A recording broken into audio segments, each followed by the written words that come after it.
اللہ تعالیٰ فرماتے ہیں کہ جب بندہ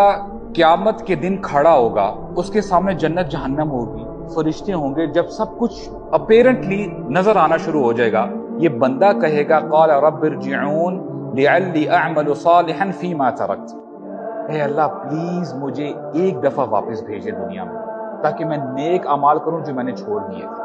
اور دوسری جگہ میں اللہ تعالیٰ فرماتے ہیں وَلَوْ تَرَىٰ إِذِ الْمُجْرِمُونَ نَاكِسُو رُؤُوسِهِمْ رَبَّنَا أَبْصَرْنَا وَسَمِعْنَا فَارْجِعْنَا نَعْمَلْ صَالِحًا إِنَّا مُوقِنُونَ۔ اللہ تعالیٰ فرماتے ہیں کاش اے نبی آپ دیکھ لیں، کاش اس وقت کو آپ امیجن کر لیں کہ جب جو مجرمین ہوں گے، گناہگار ہوں گے، وہ شرم کے مارے ان کے سر جھکے ہوئے ہوں گے، اور وہ کیا کہیں گے ربنا ابصرنا وسمعنا، اے اللہ ہم نے آج دیکھ لیا، ہم نے خوب سن لیا، فرجعنا نعمل صالحا، آپ ہمیں ایک دفعہ دنیا میں بھیج کے دیکھیں،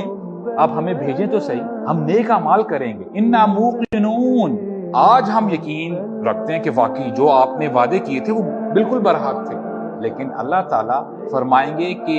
you had only one chance, اب تمہیں واپس نہیں بھیجا جائے گا۔